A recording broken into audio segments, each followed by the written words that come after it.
کہ مسیح یسوع خدا ہے اور انسان ہے، اور جب وہ مصلوب ہوئے تو مسیح یسوع نے انسانی اعتبار سے موت کا مزہ چکھا، نہ کہ اپنی روح کے اعتبار سے۔ جب مسیح یسوع مصلوب ہوئے تو ان کا جو بدن تھا، انسان تھا، اس نے موت کا تجربہ کیا ہے، نہ کہ اس کے ڈیوائن ایسنس نے۔ اس کا بدن ہوا ہے، لیکن جو اس کا خداوند ہونا ہے یا ڈیوائن نیچر ہے وہ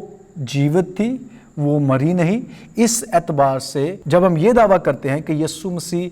کامل انسان اور کامل خدا ہے، تو ہم یہ کہہ رہے ہیں کہ مسیح یسوع نے انسانی بدن میں موت کا تجربہ کیا، نہ کہ اپنی الہی فطرت میں، کیونکہ الہی جو اس کی فطرت ہے وہ مر نہیں سکتی، وہ موت کا تجربہ نہیں کر سکتی۔ مسیح یسوع کا ڈیوائن ہونا اور اس کا انسانی اعتبار سے بے گناہ ہونا اس کے کفارہ کو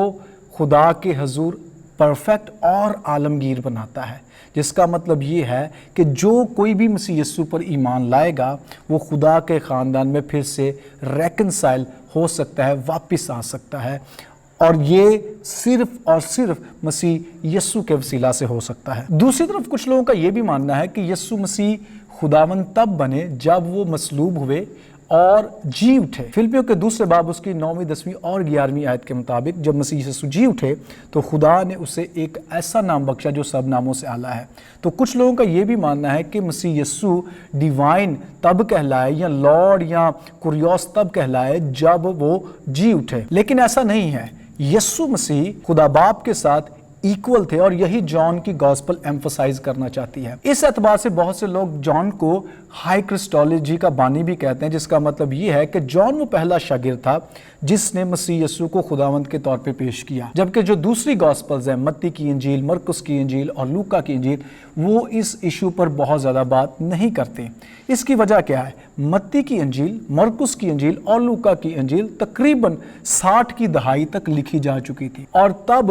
مسیح ایمان کے بارے میں لوگوں کو پتہ چل رہا تھا، اور تب تک ان بدعات نے جنم نہیں لیا تھا۔ پہلی صدی جب اختتام ہو رہی تھی، ان بدعات نے جنم لینا شروع کیا۔ اسی لیے یوحنا کی انجیل خیال کیا جاتا ہے کہ 90 یا 100 کی دہائی کے درمیان لکھی گئی ہے، جس کا بنیادی مقصد خداوند یسوع مسیح کے خداوند، اس کی الوہیت کو ڈیفینڈ کرنا تھا۔ کیونکہ بہت سے اسکالر یوحنا کو ہائی کرسٹولوجی کا مطلب ہے کہ یسوع المسیح خدا بھی ہے اور انسان بھی ہے، اس ویو کا بانی مانتے ہیں۔ اس لیے وہ کہتے ہیں کہ مقدس پطرس یا دوسرے رسولوں نے کبھی بھی، یا ابتدائی چرچ نے کبھی بھی مسیح یسوع کو خداوند کے طور پر یا الہی ڈیوائن کے طور پر نہیں دیکھا، یعنی کہ وہ مسیح یسوع کو مسیح کے طور پر تو دیکھتے تھے، خداوند کے ایجنٹ کے طور پر تو دیکھتے تھے، لیکن وہ کبھی بھی اسے ڈیوائن کنسیڈر نہیں کرتے تھے۔ یہ جان ہے جس نے آ کر کلیسیا کو بتایا کہ مسیح ڈیوائن ہے، لیکن ان دعووں کو بھی بیبلیکل رائٹنگ سے غلط ثابت کیا جا سکتا ہے۔ مثلا مقدس پولس رسول مسیح کی پری ایگزسٹنس کا ذکر کرتے ہیں، فلپیوں 2 باب اور اس کی 6 آیت میں ہی وہ کہتے ہیں کہ اگرچہ مسیح یسوع خدا کی صورت پر تھا تو بھی اس نے اس بات کو قبضہ میں رکھنے کی چیز نہ جانا۔ جو ورڈ صورت ہے، ورڈ مارفے گریک میں استعمال کیا گیا ہے، یہ اپنی ذات میں ایک یونیک ورڈ ہے جو کسی صورت، انسانی صورت کی طرف اشارہ نہیں کرتا، بلکہ یسوع مسیح کی پری ایگزسٹنس کی طرف اشارہ کرتا ہے کہ مسیح یسوع خدا کے ساتھ بنائے عالم میں پری ایگزسٹ کرتے تھے، یعنی کہ وہ ازلی ہیں، وہ خدا باپ کے ساتھ تھے اور وہ بدن لے کر زمین پر آئے۔ پھر بہت دفعہ اناجیل میں بھی اور مقدس پولس رسول کے خطوط میں بھی ورڈ کوریوس استعمال کیا گیا ہے گریک کا، جس کا مطلب ہے خداوند۔ اب یہی ورڈ ہے جو سپٹیوجنٹ میں، جو کہ عبرانی بائبل کا، پرانے عہد نامہ کا گریک ترجمہ ہے، اس میں یہوے کے لیے جب بھی لفظ استعمال کیا گیا ہے وہ کوریوس کیا گیا ہے۔ جو کوریوس ورڈ ہے پرانے عہد نامہ کے یہوے اور مسیح یسوع کے لیے استعمال کیا جانا اس بات کا اظہار ہے کہ ابتدائی چرچ مسیح یسوع کو محض مسیح یا ڈیلیورر کے طور پر نہیں بلکہ خداوند اور ڈیوائن کے طور پر بھی مانتے تھے۔ ایڈیشنلی ابتدائی جو چرچ ہے وہ خداوند یسوع مسیح کی ورشپ بھی کرتے تھے، جو کہ آف کورس ایک ڈیٹی کے لیے مخصوص تھے۔ ارلی چرچ کا اس کی پری ایگزسٹنس اور اس کو خداوند ماننا اور پھر اس کے لیے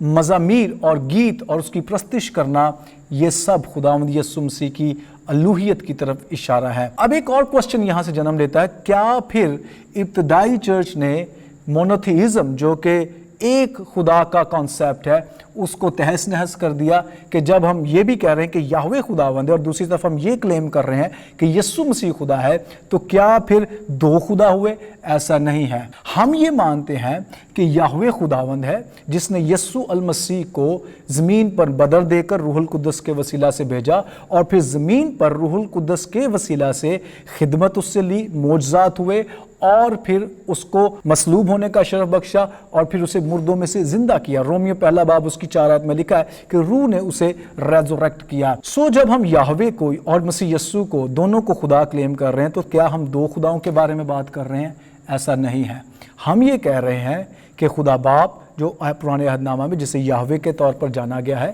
پکارا گیا ہے، اس نے اپنے بیٹے یسوع المسیح کو جو پری ایگزسٹنٹ ہے، جو ابتدا سے اس کے ساتھ ہے اور وہ ازلی ہے، اس کو زمین پر ایک انسانی بدن دے کر بھیجا جس نے اپنی مصیبتوں، دکھوں اور پریشانیوں کے باعث مصلوب ہو کر اپنا خون بہایا اور بنی نوع انسان کے لیے نجات کا دروازہ کھولا۔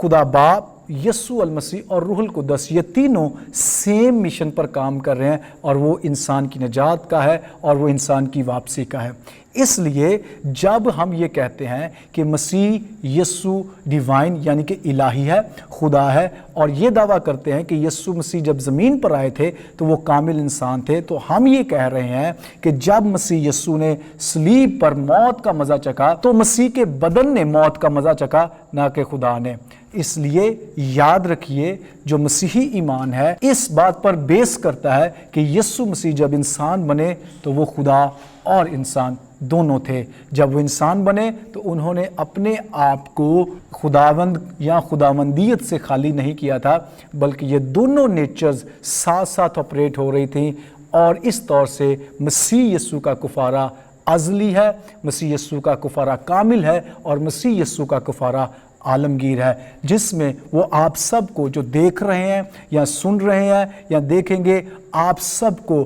اپنی طرف، اپنے منصوبے کی طرف، اپنی صلیبی قربانی کے وسیلہ سے دعوت دیتا ہے کہ آ میرے بیٹے میری قربانی کو قبول کر، تاکہ میں تجھے باپ کے ساتھ جو یہوہ ہے اس کے ساتھ ایک کر دوں۔